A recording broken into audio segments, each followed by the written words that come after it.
Hi, everyone, and welcome to the podcast. We have a very special guest joining us, somebody that I've been watching through fellow friend Nick Benyamin for quite a while, Mr. Louis Herms, who is a tough get because of all the outreach he's doing. But it's a great honor and a treat to have him on. And we're going to be exploring some of the things he's working on here specifically for California and his vision that God has put for him as to how he can better a state that is in dire need of change. And he's got some pretty great solutions as to how he's going to tackle that. So we'll be talking about that with him and all things global, geopolitical, financial, and wherever the conversation should go. If you're new to the podcast, please do like, subscribe, and share. It helps the channel grow and others to gain in the knowledge you're currently being afforded. As we always do with first-time guests, he has generously given us his bio, so I will read it thusly. So as you know, he's a regular monthly contributor on our friend Nick Benyamin's podcast, first and foremost. He's about being a truth fighter for we the people, has a long and clear track record of doing that. He is a driving force behind transformative initiatives such as Screwing Big Government, Freedom in Action, Truth Tour, Remembering Your Constitutional Oath, and Unification. He's all about solutions, not problems. I'm very much an advocate of that. And he certainly stands for that. There are some key issues behind which he's working towards, primarily homelessness, housing costs, infrastructure, and transportation. Certainly, having lived here in California for the better part of 17 years, I know the flawed scam of the railway system that never came to fruition. Lewis is well familiar. And his family and he have sacrificed immensely on a personal financial level to help the state and the planet from tyrannical control. And we, the people, hold that power and unification. And his sole goal is to unite California like never before. And I'm honored and pleased to have with us today, Mr. Louis Herms. Thank you for joining the podcast. How are you doing today, good sir? Great. It's so good to be here, John. Appreciate you too. Yeah, thank you. Sorry, I'm a little nervous because I'm excited. Didn't know if I was actually going to ever be able to interview you, so this is a real treat. So I'm honored. I really am. Well, thank you. I appreciate that. So, Louis, give the audience who's not familiar with you a little bit about your background, how long you've been in California, and what was the impetus for you to try to run for governor? Yeah, well, I'm native. I'm born and raised in California 60 years ago. My background is a lot of sales, marketing, training, and then it morphed into troubleshooting, where I would go into very significant, large businesses, and whatever was not working, I had to bring them from the bottom to the top, and that was generally through personnel changes, motivation, marketing styles, sales, and a lot of systemization of issues that we were having. So that was interesting because I guess it came from I've always been one that looks at a problem as a challenge because I know sometimes a problem doesn't have a solution, but a challenge always has a solution. And just the reframing of that word alone has really empowered me to do some powerful things. And I'm excited about it. I say, okay, it's a challenge. Let's get to the solution. And over the years, John, it's really weird because I was really good at taking that square peg and slamming it in a round hole, right? And people say, "Oh, you're so successful." Yeah. But I guess I was successful almost through brute force and just keep pounding away at it. And I finally learned one day that, sometimes solutions are easier. Maybe I should start asking God instead of trying to do everything on my own. So I started paying attention to the word, like, and the word inside my head. It went, okay, what should I do? Boom. And I started to find out that the solutions were a lot more simple, and I was overcomplicating things. So over the years, I developed some techniques to look at things from a different angle, and I'm happy to say that they seem to be working out pretty well. So I'm bringing that to the campaign. But what drew me into the campaign was the fact that I knew based on the political climate, there's no way I would be supporting a Democrat in California, right? It's a controlled operation for sure. I was concerned about the Republicans, and I already knew that the California GOP was most likely corrupt as well, and they like losing. They do a good job at losing. So I said, what on earth can I possibly do? I said, well, let me see what Republican candidates or independent candidates I can support. So I started reading everything. And there's a couple nice We the People guys there, but they weren't really focusing on what I thought was mega important, and that was ending child trafficking. They weren't focusing on dismembering the political establishment as it is. They weren't focusing on trying to get judges removed that are obstructionists or complicit in bad behavior. And the list goes on and on and on.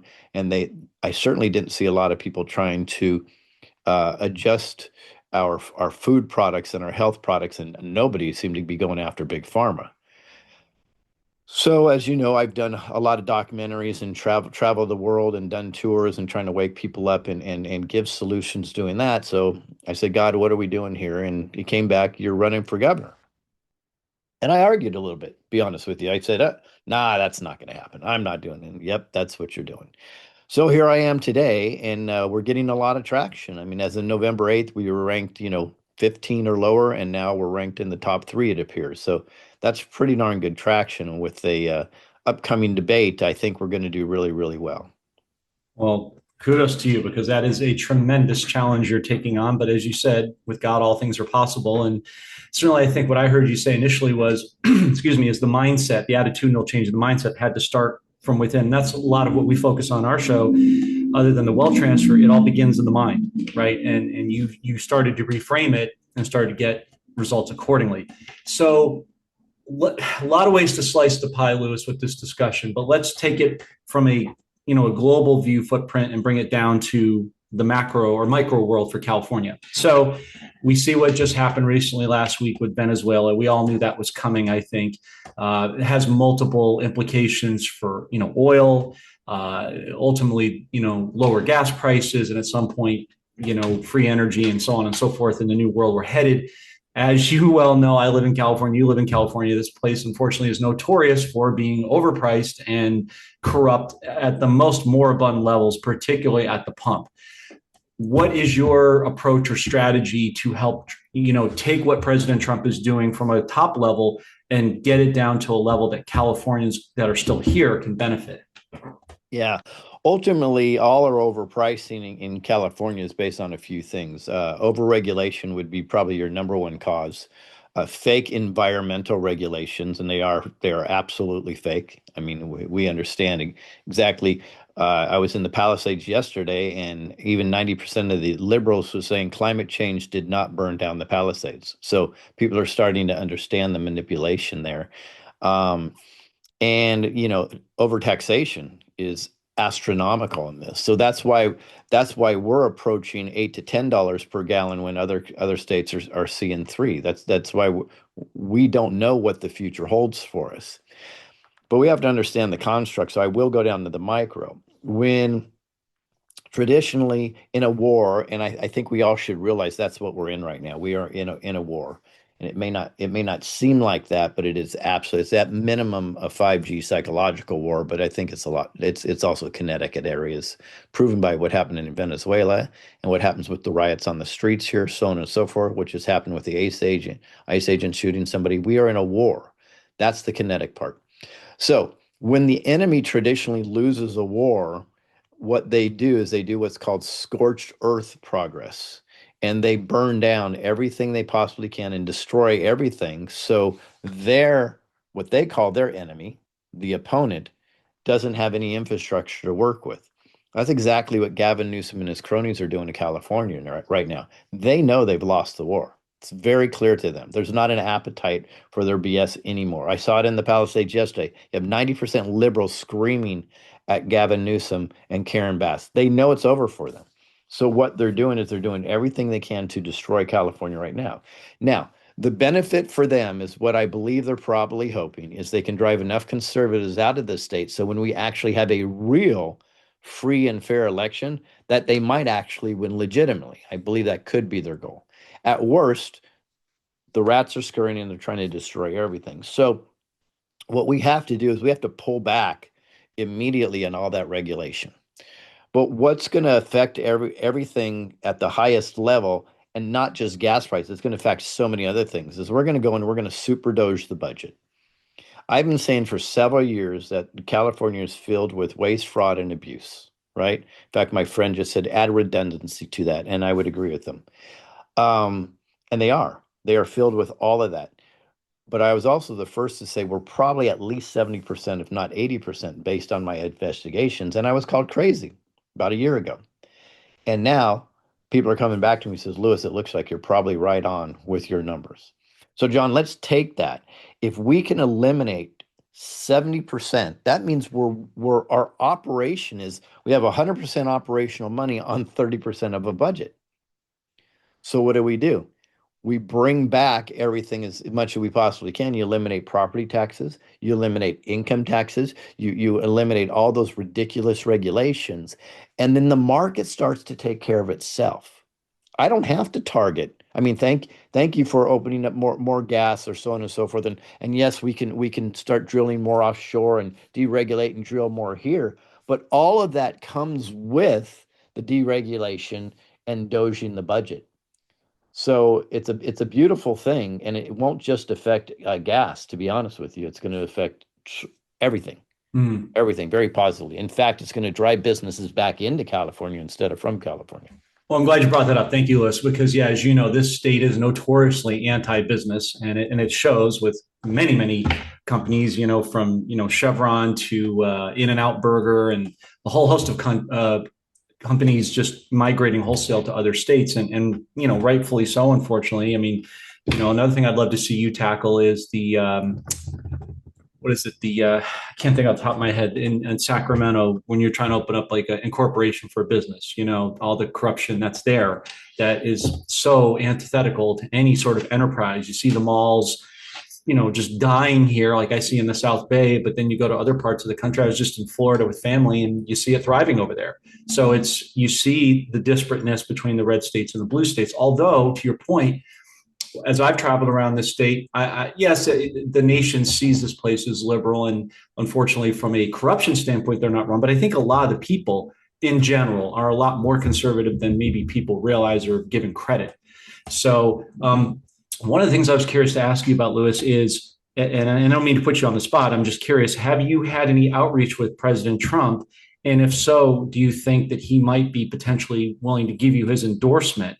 And what would that do to help you galvanize these wholesale changes? Oh, it's a great question. I actually have a letter that likely will be signed by other people in California, including some of my gubernatorial opponents, of putting together an emergency order for election reform in California immediately.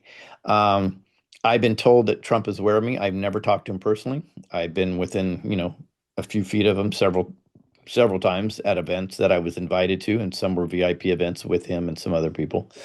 So I don't know. I do deal with people on his team often, and they say he's fully aware of what I'm doing. I've never reached out for an endorsement, nor will I. And the reason why is because I believe my work will guide God to pull anybody together that needs to be endorsing me. Um, and Trump knows I'm very open, honest, and sometimes even hard on him and his team. Like right now, I'm not a fan of Pam Bondi. I think Pam Bondi needs to do her job right now, this second. There's a lot of stuff to do, and but I don't really. I would love an endorsement, but I don't need an endorsement, right? Because this is about we, the people of California, taking our state back. And if you people watch and look at my policy issues, they're going to know exactly where I stand on everything. And for example, I got a lot of heat for my stance on the Venezuela thing because they know that I lean libertarian. They're like, how dare could you support us going in there and kidnapping the Maduro? And I said, wait. Let's just break this down. Let's not get emotional. Not every scenario is the same, right? This scenario does not appear to be a typical regime change scenario that have been done under the Bush administration and the Clinton administration and Obama's and so on and so forth. That's not what's going on here, in my opinion, because I like to look at facts. This guy's been indicted for several years as a narco terrorist. So we went in there and arrested him, not kidnapped him. Number one. We also had no loss of life on our side whatsoever, which is extraordinary. The other thing that we promised that we would do is that we will prop up their government for a while and then turn it over for the people to vote.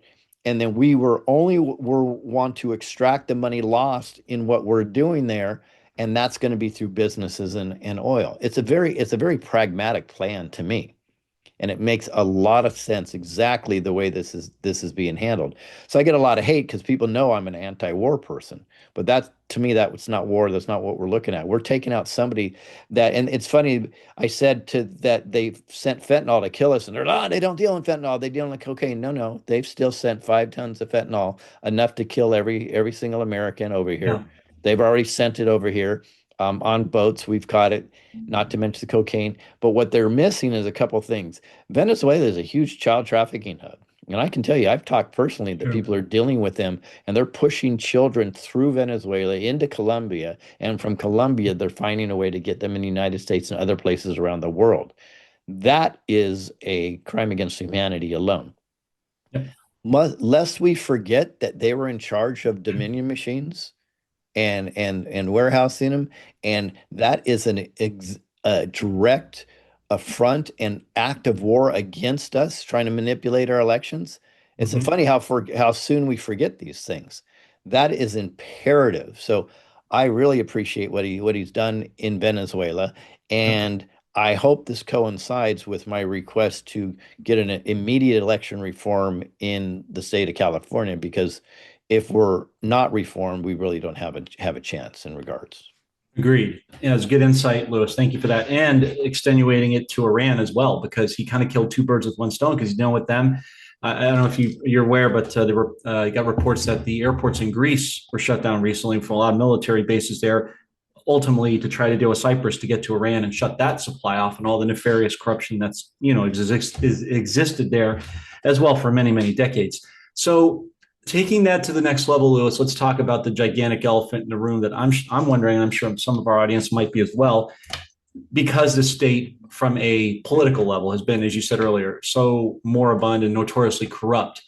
How do you infiltrate those areas at the highest levels without getting corrupt yourself? Because it takes a lot of money and a lot of work to get to that position. How do you do it in a way that circumvents all the traditional exploits? Are you saying to get into the position or after I'm in the position? To get into the position, yeah. Okay, no, it's a great question. So the I've already done the math, and it seems like based on our grassroots campaign and some help with some other people's maybe folding their campaigns into ours for grassroots reasons, that we likely can win the second spot in the primary. That's all we need to do, by the way, to get into the general, with a tenth of the money that the top two guys have.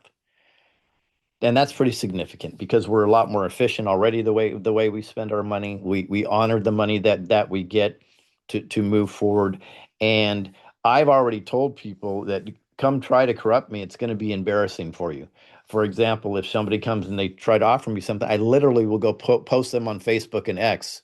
Here's this guy, here's what he was offering. We're not going to have it. So the good news is I get threats. I've been poisoned, but I don't get too many offers. I think they're very clear to do this. So, there was an example out there a long time ago. The FBI came to my house to intimidate my wife and I, and they're in my backyard, and I ended up interrogating them because what they were doing was wrong, and it was based on J6. They used the proxy argument of the bomber as why they wanted to talk to us, and it was complete BS. I called them out on it. I proved it in my backyard. They were drinking iced tea and lemonade with me, and we had a long conversation. And they said, "So what now?" And I said, "Well, what now is before your heels hit the pavement on the street, I will be posting this on Facebook that you're at my house." I said, well, why would you do that? I go, people need to know what's going on. And I said, the good news for you, though, is I will post a flyer about the bomber so they can look for that person also. So I have precedence on this is the way I behave. I call out corruption no matter where it comes from. So I really don't think, unless they're just absolutely stupid, that people are going to really come trying to buy me off. I would be shocked. I'd probably give them one warning shot and say, "You sure you want to do this?" And the second one is boom. So I believe they'll go, because by the way, there's stages, and I've talked to several candidates. The first stage is, hey, help us out with this. We'll make it worth your while. No, don't want to do that. Second stage is, okay, we have a bank account set up for you. You're going to get, somebody told me $4 million. All you have to do is do this, and you'll be able to get that money out of the escrow. And they're like, no, I won't do this. The third call to this one guy that I'm thinking of, representative, 10 minutes later is, we're going to destroy you, and here's how we're going to do it. And the fourth call is, I saw your daughter leaving school at 1234 Maple Street. She's so cute. That's the game that they play. So I believe they'll probably skip the buy off things, and they'll go right to that. Um, but I can't be intimidated either. So it's going to be an interesting game. So that being said, I don't need the money in order to do that. We're going to get grassroots efforts, and I believe we'll have enough money. If we get 10%, like I say, we'll be able to do really good. Now, when I get into the office, that's where it really gets heated. Mhm. And cutting the budget the way we're going to cut the budget immediately will give us some form of a surplus. And this is where law enforcement's going to step in. I'm already meeting with law enforcement in the background, by the way. This is where law enforcement's going to step in, because we already have task forces set up that on day one will be completely activated to take care of things. And that's going to be going after corrupt judges. That's going to be going after political influence, people buying off. I mean, the list just goes on and on and on. We're already working on a website called Exposure that's just going to be tallied over to be exposure.ca.gov to help shine a light on these people. And I have a feeling they're going to make it a little bit easier. I have a feeling that a lot of people will be retiring upon me getting elected. From your lips to God's ears, Lewis. I'll certainly be an advocate for that. And then you alluded. Thank you, by the way. You alluded to this earlier in the beginning of our podcast. So let's take the next step, if you don't mind. So we talked about companies that have left California who are native here, et cetera, to get a better life, other places, cheaper operating costs, et cetera. Talk to native Californians who have gone to other states because they're so pissed off and dissatisfied with the corruption here. How do you win them back? And how long do you think it'll take once you are governor to do that?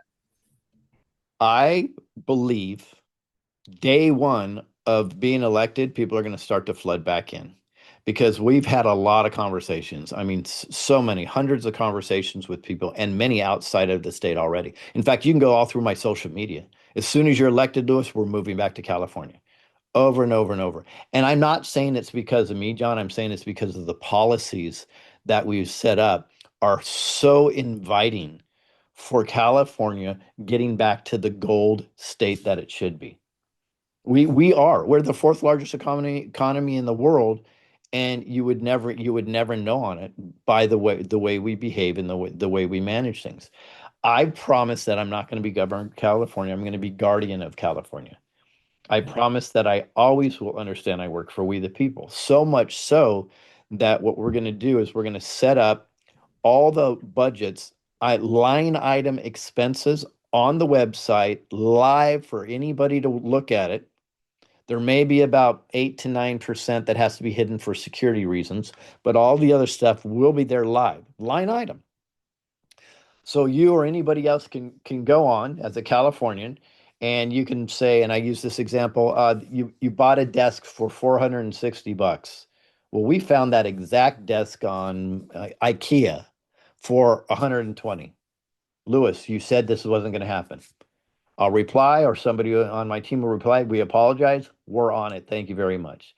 So now we, the people, are auditing the government, is the way it should be, instead of the government constantly auditing we, the people.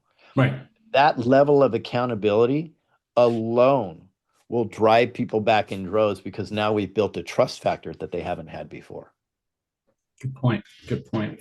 Now, sticking with that, and again, because there's a lot of verticals we could dissect, obviously, I'm just trying to get as much out of with this and out of you for the time we have, just to address as much as we can. Hollywood has been cleaned out and been dealt with, and that industry. I'm in the entertainment world and music too, so that's what initially drew me here years ago. A lot of that work has left.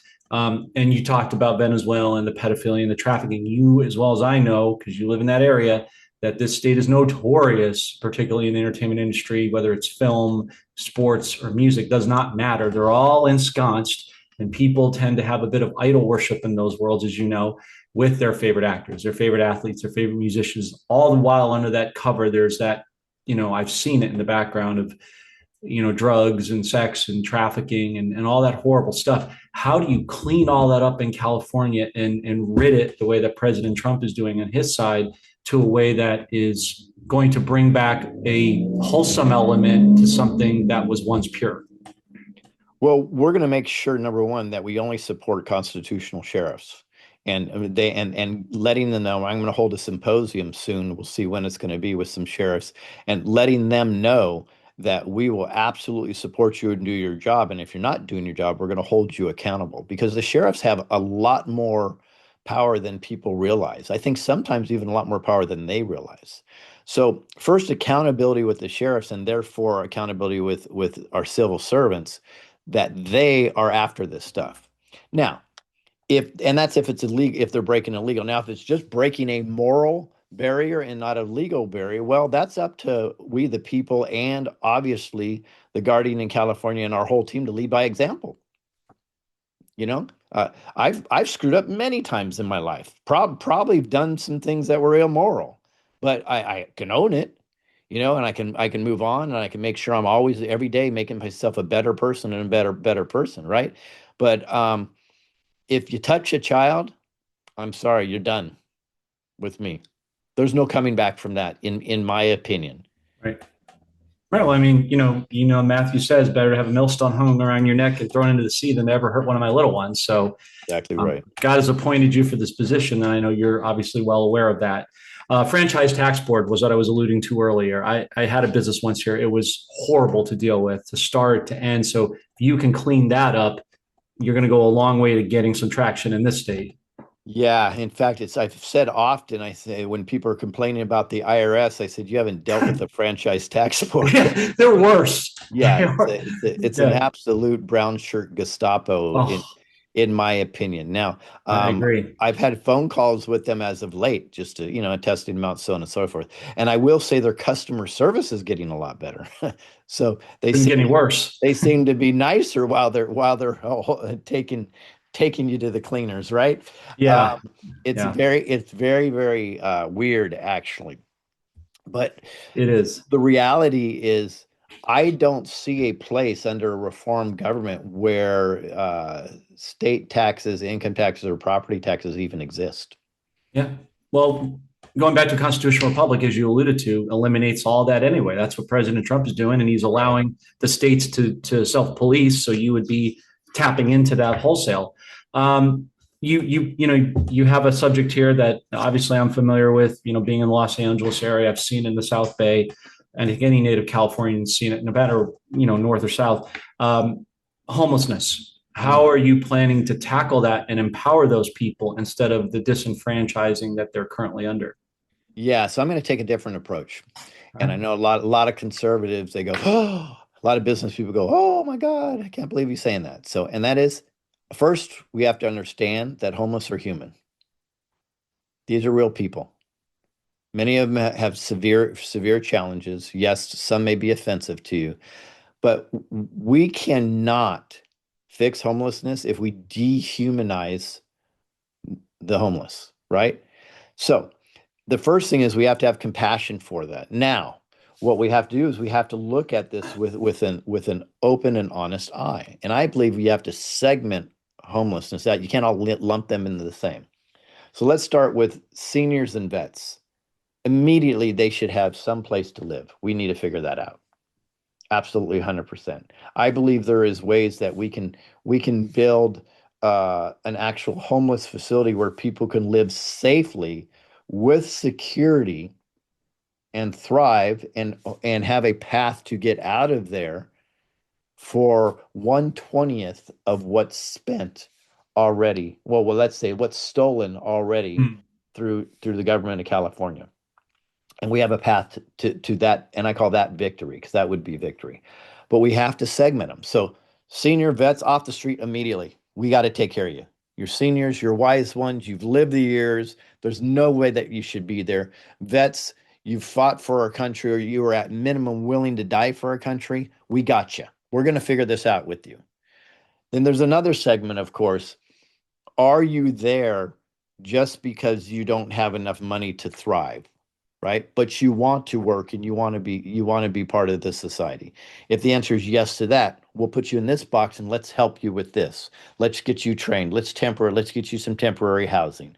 Because the goal is you want to get anybody that can be rehabilitated into our society. You want to do that. You don't want to keep holding them accountable. So that kind of leaves about two other segments. One would be drugs. There's a lot of people that have substance abuse, drugs, and alcohol problems on there, right? They should be extracted from the streets and put in some form of a rehab facility immediately. And if it's against their will, it may just have to be because you cannot live on the streets. So I will be forceful in that. And I know that's offensive to some people, but ultimately, and it is your right. So if you do want to do drugs and alcohol, you can do that on your own because I believe in your constitutional right to do that, to harm yourself if you feel that's what you want to do. But the reality is you cannot live on a public property in order to live that lifestyle. That's unallowable. So we'll have to work on that. And lastly, and this may be the most important one, and this is the one that people are afraid to tackle. Ronald Reagan, which I appreciate a lot of the things he did, but what I think where he failed is eliminating mental institutions. And you evaluate these people, and the ones that you believe are mentally unfit, where they'll be harm to themselves or harm to others, need to be put into a compassionate mental institution, not one that's going to put you on Thorazine and make you sleepy all day long and walking around like a zombie, right? And deal with them compassionately. If they can be rehabilitated mentally, that's great. If they cannot, they still should not be on the streets for lack of having the mental aptitude to live anywhere else. And all those solutions I'm talking about can be done within a tenth to possibly a Mhm. 20th of what's already being stolen in the United States. I mean, in Yeah. California, I apologize. No, no, I know what you meant. No, thank you. And that goes back to what you're talking about, tackling big pharma at the same time. So it's like killing two birds with one stone. Mhm. Thank you, Liz. Next thing I want to ask you about is California is such a big state from a population and a land density side. You could fit a lot of states. I grew up in New England, so I certainly know about being in one of the smallest, Massachusetts, one of the smallest states in the country. Going from that to this was a huge shift for me. But you could take a lot of states in the country and smash them geographically into California. And then you have the North versus the South, the redistricting subject, which to me was always about division. How do you go about unifying Northern California, Southern California in a way that brings people together instead of this divisionistic mentality that's been so pervasive here for so long? I look at it similar to racism, where people will look at the color of your skin and suddenly they'll put you in a box, but ultimately we all have the same color blood, and that's red, right? So if California is the same way, so you do have sections of California, we have to respect that. So culturally, I like my wife, I will respect her culture, which is Mexican, right? I will respect somebody's culture. So I will respect, or California, Northern California should respect what Central, the coast, or Southern California believes in. That's just their deal. Respect that. But remember, we're all the same blood. We're all California. So ultimately, we can't work separately. We have to work together. The beauty about it, and I'm hoping to help people realize this, instead of being divisional, we should be unified. Because you imagine if we were unified under one flag and one people in California, the power alone that we have in the United States and the rest of the world is exponentially greater than most other countries. So unification is a must. And part of my platform is unification. And even in Democrats, independents, and Republicans, because ultimately, and I've already done the research on this, the masses believe on 85% of the same things. 85%. But it's the 15% that the left and the right pay attention to because that division is very important to them because if they divide, they conquer. So Right. I will do my best to unify everything and talk about what's most important that we all agree on. I really don't think there's many people on the left that really want homelessness. I don't think there's many people on the left that really want children being raped. I don't think they want exorbitant gas prices. I don't think they want fires burning down cities and towns. I don't believe the left wants that. So we can all agree that let's do better there. All the sides agree. But unfortunately, the Republicans and the Democrats, that's not what they're talking about. They virtually only talk about where the divide is, which sickens me. So I will be the unifying candidate, I believe. I support that, and you've got as you know, a tall task ahead of you. But somebody's got to do it because this state just cannot be sustainable the way it's been. I think we both know that it's a zero sum game. Yes. Thank you for that, Lewis. Another question I want to ask you is the guise of the First Amendment is pervasive here, but yet no one wants to offend anybody. You've said that a few times in your discussion points. So there's a loose agreement about the First Amendment, but there's a very tacit disagreement about the Second Amendment, which winning red states have the least amount of crime and rate of recidivism, where California is failing ineptly in the prison system and people can't protect themselves. And even the criminals are rewarded and the victims are vilified. So it's completely ass backwards. How are you going to bring back the Second Amendment against this corrupt 15% that wants to keep that power in their favor and give it back to the people so they can protect themselves lawfully and not be the victims anymore that they've been for too long? Yeah. So I believe there's a word in the Second Amendment saying shall or shall not infringe, if I remember correctly. And shall means absolutely, you will not touch this, right? And that's been completely ignored. California should be a Second Amendment state, but guess what? All 50 states should be a constitutional carry Second Amendment state. That's just the way it should be. It's a no-brainer. Here's the challenge, and this is where I get myself in trouble with some Republican groups or some conservative groups, right? They are part of associations, in my opinion, that are pretending to protect your rights, but they're not. Because the reality is when these groups go up against California and they bring their attorneys in, they say, okay, we're going to try to get you 10 bullets in a magazine instead of the 6 that they're trying to limit you to, right? Or we're going to try to get you back that Glock gun instead of saying no. It's very simple. It says shall not infringe, which means not at all. And I'm starting to believe deeply that a lot of these pro gun rights groups are there more for their membership than we the people. Because if they only talked about shall not infringe, it's not constitutional. That's all we need to talk about. Get that to SCOTUS, get a ruling, you're done. But guess what? Then they don't have membership. Then they don't have anything to fight about. They don't have the boogeyman anymore, right? That is where I think we went wrong. So I'm a staunch supporter of the Second Amendment and only the Second Amendment. And guess what, John? We don't have a First Amendment without the Second to protect it.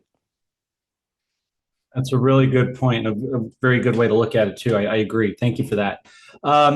You touched on this earlier, but I want to investigate a little bit more, Lewis. Again, as I said, I've lived here for quite some time, and I've always felt that the housing, like everything else, is vastly overrated and overpriced to a ridiculous degree, particularly when I look at what you can get, excuse me, in other states for a fraction of the cost with infinite more land.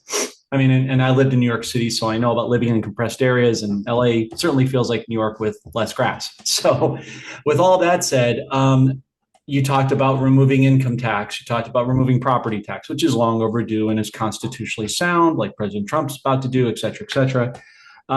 How do you give Californians more value for the money when they've been so accustomed to being screwed, for lack of a better term, and regulate the banking system, which has been one of the most corrupt in the country here, and get that reined in so that people are not paying? Because, banks don't produce any products or services. So we don't really need a central bank. We can go back to a gold asset backed dollar economy, et cetera, et cetera. How do you pull that in with all the vast gold reserves that California has, particularly in the Northern California, San Francisco region where it all began, right in the 1800s with the mining? How do you pull all of these financial things together and put that back into the hands of the people instead of it being wrested away from them? Well, I'm going to reverse engineer this, so I'll kind of answer the last part first. And it's something where our team is working on is I believe that we can have a gold-backed currency specifically for California. Think about the ramifications of that. Wow. Huge. That would literally eliminate the central banking system immediately. And if you could also figure a way to do that digitally, gold-backed digital currency, now they're done, right? And I know these outlandish, scary things, but let's really think about this. So the zeitgeist would tell you that the reason why property taxes, or let's just say virtually everything in California is overpriced, right? The zeitgeist would say it's overregulation, it's overtaxation, right? And the free market does this. Okay, well, the free market is not a free market. We have an illusion of a free market right now because when we have the overtaxation and the overregulation, right, the market is manipulated. When you subsidize some businesses over others because you determine that that's going to benefit you, the political class, more, that goes back into the economy. But here's the one that nobody talks about, John, and it blows me away. What's the most popular talking point in California right now? We have probably the most fraud from a governmental level of any other state. Mm-hmm. So think about this. So who's a recipient of that waste, fraud, and abuse? Bad guys. What do bad guys do? They go spend money. What are they willing to do? They're willing to spend more money than you and I are willing to spend for a product or service or a house. Therefore, what happens? It skyrockets. So all the money that's stolen, they're spending a premium on their products to get what they want to get, and it affects all the people below. It's disgusting. There's actually proof on it, and we have investigators looking at this right now. Do you know that based on the money laundering that it looks like the cartels do inside of our country right now, that's supported by attorneys, possibly have increased the prices on real estate in LA and San Diego by 30%, because that's how they launder their money, is through real estate. So that's the picture's a lot larger, but you have to have somebody like myself that's vested in really figuring out what the problem is if you're going to tackle it. So I can scream at the top of my lungs, oh, it's overregulation, and be done with it. Well, that's a nice talking point, but the reality, it's a lot deeper than that. Yeah, I mean, you're right. There's so many tranches and nuances to the, for lack of a better term, the lasagna of the problem. There's so many layers, right? But at least wanted to get a starting point with you and start to, break down a place to go with it. Because again, it's just ridiculous and untenable. Anybody who's lived here for a period of time knows that. You talk about infrastructure and transportation. We know about the whole light rail scam with Gavin Useless that was going on. What was that going on since like 2010 or something? Because I got here in 2008 and they were talking about it. We'll pump billions of dollars into this boondoggle that never materialized. Yet we have some of the worst infrastructure with the roads, just like New York. No big shock. The coasts are notoriously for sucking at a lot of things, and infrastructure is one of them. How are you going to turn that around with much better materials, but still at a fraction of the cost? Actually, it goes deeper than that again, and it's much before that. So right now we Okay. have investigators into school bonds and investigators on the train to nowhere. And I can tell you the bond theft in California will blow your mind. People, when they see the actual money stolen from bonds, and then the refinancing of the bonds is something else. So let's say there's $10 billion stolen from bonds, and it's a lot higher than that. We already have the evidence. Let's say it's $10 billion, but you refinance these and you go a 15 or 30 or 40-year interest bearing bond that has to get paid off. Now you could be talking almost 10 times the amount. So that $10 billion number on something that was, by the way, 10 billion of which was stolen, probably 7 to 8 billion of that was stolen. Now you're paying, we the people are paying $100 billion for that $10 billion. That's deep. So the investigating, exposing, and fixing the bond issues is absolutely huge. What was the other part of your question? Just about, thank you. How do you go about, rebuilding the roads and the bridges and Oh, right. infrastructure without all the boondoggle corruption? Yeah, well, you have to first say you overregulation needs to go bye. You actually need oversight into every entity that is doing building. And they also have to, here's what's very important. When you hire out subcontractors to do some of this stuff, which is fine, that's great. You have to hold them accountable that their retail pricing is virtually the same as they're charging the government. which has not been done. I've talked to contractors. They're like, oh, it's a government contract. I take 120 days to get paid. If I'm lucky, I'm going to charge double to make it worth my while. And the government's signing off on it, saying, okay, no, what the government should do is become more efficient at paying to motivate these contractors to want to do a real compete. And then you do a real competition, not these fake competitions for contracts, right? Hmm. That alone, can you imagine if it would take half as much money to build something twice as better, twice as good? That's really what we're looking at. Yeah. So we can fix all the infrastructure in California to a very, very high level. I'm looking at new places to put dams and waterways to capture the 40 billion gallons that are lost into the ocean every single day. If we need a railway, it'll be a real one. There's a lot of things that we can do instead of playing games. And virtually, in my opinion, every infrastructure uh, cost out in California, there's waste in there, or there's some games that are being played, and somebody's getting kicked back, which is just crazy. Yeah, it's the whole thing is just it's just piled corruption on corruption, as you know, and it just needs to stop wholesale. I guess another sort of subset, Lewis, of a question with regards to we'll put it under the bucket of infrastructure transportation. You know, the pipeline that runs from Northern California for water that President Trump just turned on not but a year ago with the fires, which we know was a land Yep. grab in the Yep. Venice and the Absolutely. Palisades. And I had some friends who lost properties there, and I've had discussions with them. I'm like, that was laser work. That was an inside job for sure. Um, how do you manage the water so that it flows more evenly to Southern California, isn't just feeding the North? No, it's a great question. So you just have to be authentic about it when you're doing the evaluation of the water. And not playing any favorites. And we already know, and I've already talked to farm and people in agriculture about this. There's absolute favorites playing where that water's diverted to certain farms and certain. And for example, why would you have a private entity like the Resnicks, that own 60 to 70% of the water in a part of LA, by the way, happened to feed the Palisades fires, who were the number one donors to Gavin Newsom? How's that even possible? It's getting rid of the fraud.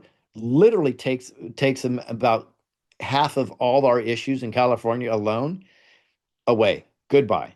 All the payoffs gone. They're gone. So some things are very, very simple to do, right? Now, we're working on a project that I can't release yet, but I can tell you that will harness more water than you could possibly imagine to feed all the farms and people from Mm. all the way from North to Central Valley to Southern California with ease, and possibly even create new vacation spots. Let's just put it like that. I'm very intrigued. I'm looking forward to hearing that because you're right, Liz. Thank you for bringing up the farms because that's the other thing. Like California has so many great farmers and ranchers, as you know, and so much lush contrast of land and crops. I never understood why in the middle of January I had to get navel oranges from Australia when I know they can be grown here. I mean, why are we, you know, exporting stuff that we could get right here? It doesn't make any sense. And so what you're talking about kills many birds with one stone. And we do need to support the farmers across the country, but particularly in California with, what I was describing. Going back a second, Lewis, if I may, I just want to touch on something you talked about and dive into a little bit more deeply. You talked about the sheriffs, empowering them. So you're really talking about constitutionalizing the state, which obviously is long overdue. How do you educate attorneys out of statutory into common law and police from corporation into constitution with the sheriffs? How do you merge all that together? Yeah, it's tough, and this is a fantastic question because this is where it Thanks. gets very murky and messy. Uh-huh. The reality, we should all be in constitutional common law. That's the end goal. Many people that are of that thought think it's just a switch that can turn over. But what happens is, in regards to the attorneys that are all paid by the bar, the British accredited registry, Mm-hmm. about that, Mm-hmm. and I didn't mean paid, I mean trained by them. Right. Um, that's who they answer to. They are absolutely looking at this definitely different. I believe Trump has given us a clue to this, a big clue, and I've mentioned this many, many times. Trump has said we need to do things legally and lawfully, legally and lawfully, legally and lawfully. Well, I look at legal as that corporate corrupt structure that we have right now, and I look at Exactly. lawful as where we need to go. Correct. So, and I've talked to a lot of common law folks that really know law. They know affidavit, they understand writs, and they've taught me a lot also. And I said the Achilles heel to this that I see is when you all are fighting, you're fighting using common law language only. If you really want to make this transition, I think you should infuse the common law language with the legally known language now so we can make a transition to where we need to go. And then we have training programs so the actual BAR attorneys start understanding what's really going on. Because I think many of them don't even know, John.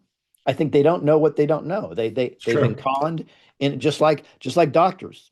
Yep. I can't believe how many doctors I've schooled on the way pharmaceuticals are ran and how there is alternative things, so on and so forth. And they're like, wow, I didn't even think of it that way because their construct, their training, their programming is both for both attorneys and doctors is with the blinders on in a certain direction, and that's all the Rockefeller realm is what I call it. So Yep. I believe we can train them out of them because one thing I've noticed, and you probably noticed it too, some of the most staunch supporters of patriotism today were lefties yesterday because when they figure out that they've been intentionally conned and they wake up, they are empowered to make a difference in the other direction. I've seen it time and time again. And I think it would be the same thing with doctors. I've seen it with doctors, actually.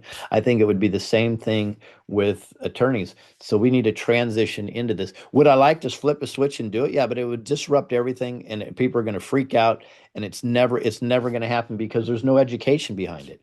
So now it's an education training. Same thing I want to do at the Sheriff's Symposium. We need to educate them what constitutional law really is, what they are available to do under the Constitution and the powers that they have. Same thing with these bar attorneys. There's a big movement right now. By the way, I'm a big believer in parallel societies. There's a big movement right now in people doing a pro se case where they're representing themselves. And there's a lot of them doing a really damn good job. And there's another background support group here that are supporting those pro se cases. And they really understand the law. And judges are even shutting down their cases and saying, I need to go think about this. And they're going back and they're coming back and ruling in case. Now, are there corrupt judges? Yes. Huge percentage of corrupt judges. We're going to handle that in a different way. But I think this is all about education. I think they just don't know what they don't know at the moment. Mm. No, I think there's a lot of validity to that. So, in a compassionate way, Lewis, are you sort of going to, I don't want to say an ultimatum, but ultimately, diplomatically bring them to the door like, look, this is the way we're going. We'd like to Absolutely. encourage you to go this way. If you have a choice, right? Like the homeless, you can choose to be homeless or not homeless, right? Whatever. Because some homeless people think it's better to live homeless than to try to live in fabric of society that they don't function, et cetera, because they haven't been empowered to this point to do otherwise. Are you in a similar vein, basically saying, if I'm hearing you right, hey, look, this is the way we're going, this is the right way. Maybe you didn't know it, or you did know it and it was too profitable to get caught up in the corruption like every other vertical, and either you're going to adapt or be shown the door. Is that kind of where you're leading? That would be the end result. Yeah. I just think the transitional time between that is what we have to figure out. Yeah, agreed.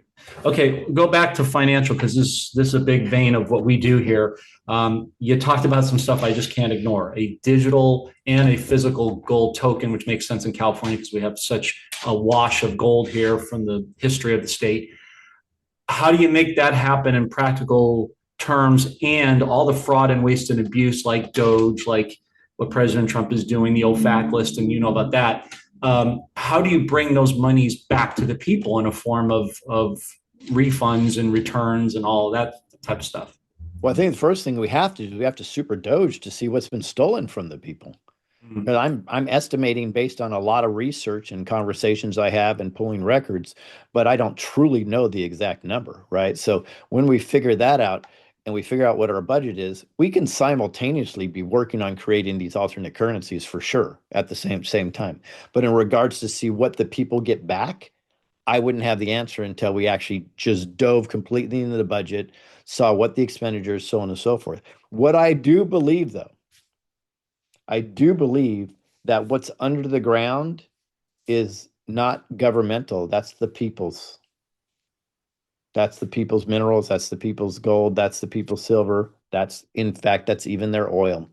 So we have to figure out that. I'm not saying I'm going to do what the previous Libya model was, but the previous Libya model was very interesting, and I think it's why we took out Gaddafi, unfortunately, because he was the modern day Nasar Jassar. For the people that don't Hmm. understand what that is, that's really what he was doing. So he Yeah. found a way to use the minerals in the ground and so on and so forth, Yep. and get rid of the central banking system, uh, get his people a form of income, full free education, incentives for marrying, having children, nonviolence. It was very amazing actually. And then our corrupt governments demonized him and took him out. I think because he was the example of what could be done. At the time, Libya was plush. People think it as a desert. It was plush. They had Hmm. beautiful living quarters, resorts. People were very, very happy.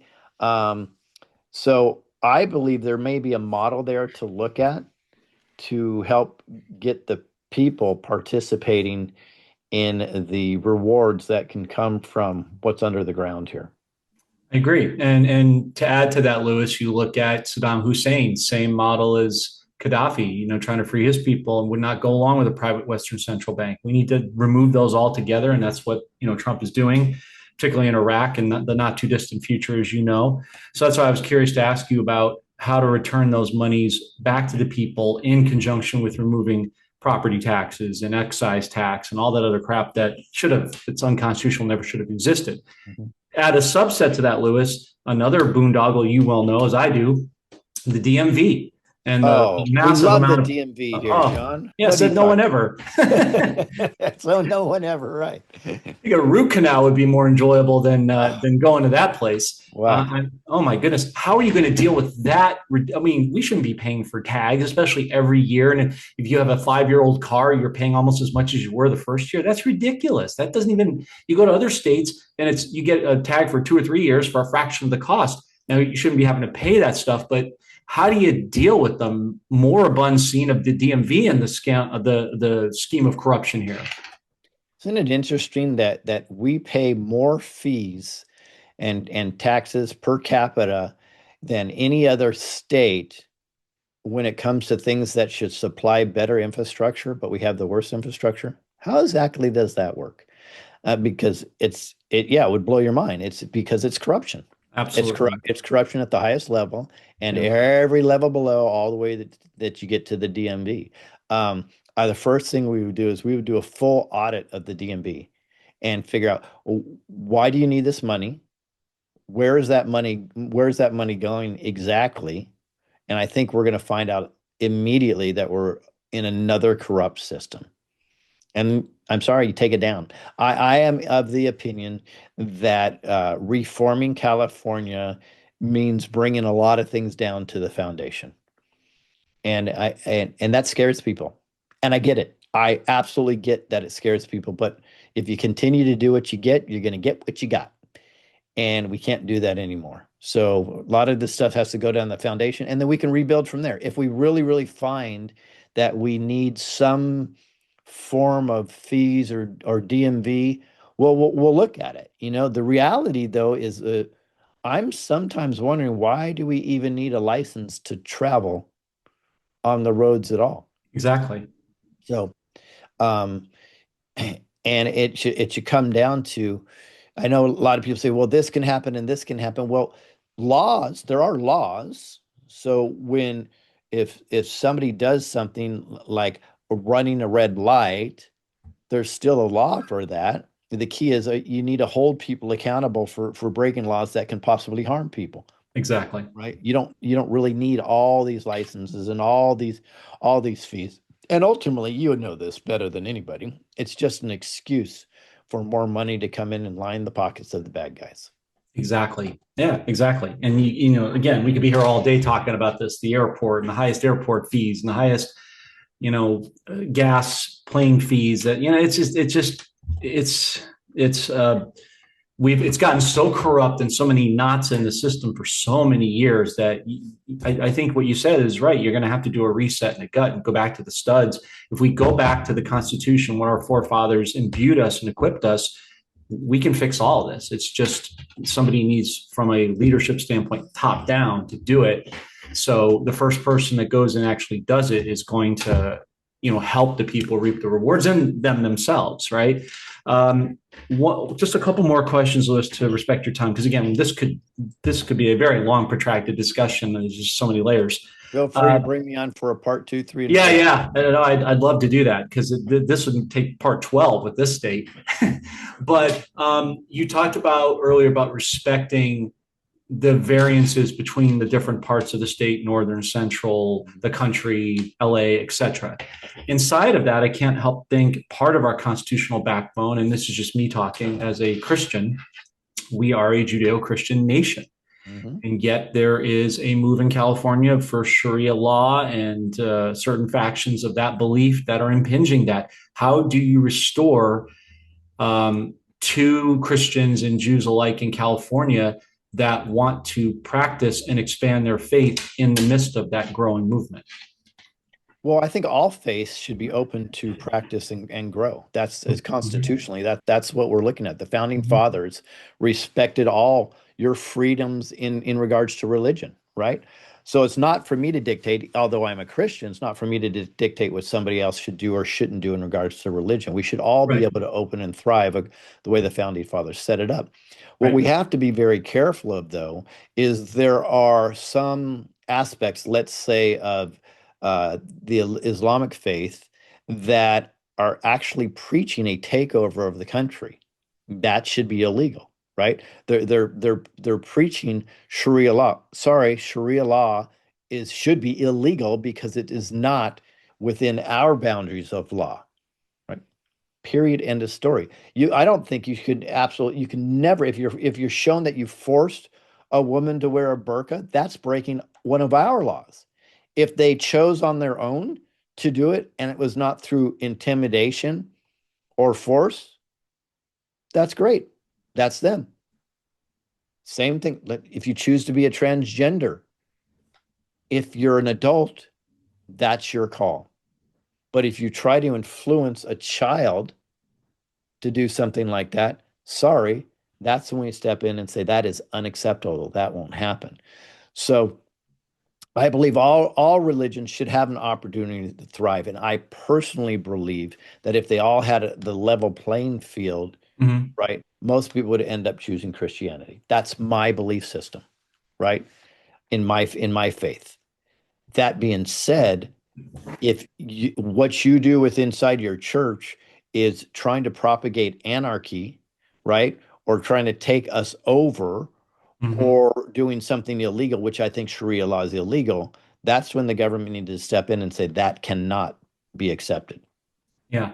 Yeah, exactly. That's what I meant. I'm not saying like you have to force everybody to be Christians. No, I'm saying that creating an environment, because California, as you know, has a very different environment than other states in terms of cultural overreach and influence. So it's allowing people to practice their faiths without a religion or the guise of a religion, which is really an agenda. You don't want to control anybody. You don't want to be controlled either. And that's a balancing act. That's from your standpoint, what you're going to be tasked to do is going to be really tough. But Yeah, do it's not easy. So for example, I understand the 501c3 is it. supposed to give churches tax exemptions, but then you throw little things on there that they feel like they can't have influence in a political way. Right. They can't discuss something like that because they're going to lose their money. Their Well, status. Yeah. and people say that's because it is written that there is church and state cannot mingle. Well, people need to really go read the language. The original language is Mhm. is not that churches couldn't talk about government issues, it's that governments couldn't be involved in churches. Right. And that language was reversed and manipulated to say that otherwise. So this is the things that we have to be aware of. Absolutely. I completely agree. Well, I'd love to have you back on again, Louis. There's so much to dissect in this subject. It's been fascinating. It's great to get your perspective. If people want to learn more about you and your campaign, how to get involved from a grassroots level, how would they do that?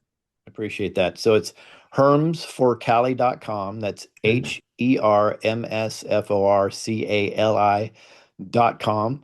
Go in Mhm. there, see my policies, learn anything you want to do. We'd love donations because we got to get to that 10% of what the other guys are doing to win this.